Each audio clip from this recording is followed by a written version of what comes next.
Good morning sa inyong lahat.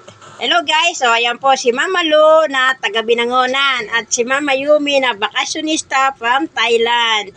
Ngayon po ay nakarating sila sa akin dito para po magpahilot.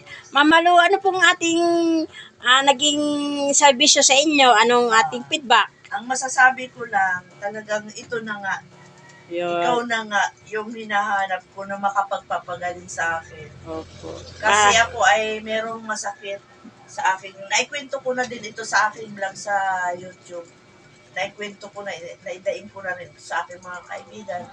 Pero ewan ko ba, talagang si Ma'am ay may kakaibang feedback ang kanyang may kakaiba talaga. Talagang ramdam ko na siya na nga yung binigay ng Panginoon na araw-araw, hiningi ko sa Panginoon. Pagkakagising ko, Lord, bigyan mo po ako ng tao na makapagpapagaling sa akin.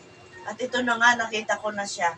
Sa Facebook ko siya nakita sa Reels. Kaya guys, kung kayo may mga dinaramdam sa inyong mga katawan, hanapin nyo si Sister, si Kang Lilet dito sa bayan ng Cardona, si Chubalso, Kalahan, Cardona, Rizal. Napakasarap pong gumagod ng kanyang kamay. May kakaibang himala talaga. Ramdam ko na na noong una, nakita ko siya sa Facebook, nag-message, nag-reply siya ng message sa akin. Ewan ko ba kung bakit ko naramdaman yun. Na yung buong katulad ngayon, yan, kinikilabot, tumatayo yung mga balahibo ko. Tapos talagang pumapatak yung luha ko. Kanina yung unang hipo ng katawan niya sa akin. Yung kamay niya, hinipo niya ako.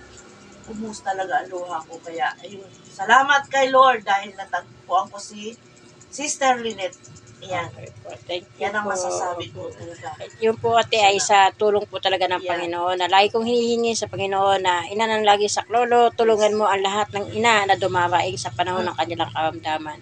Guys, ito po ay isang pag-invite ko sa kanya dahil nakarating nga po dito ay ginabayan po ng Panginoon at ganun po si Sis Mayumi na talagang siya po ay bakasyonista from Thailand ay sinamahan po talaga at ginabayan niya ang kanyang kapatid.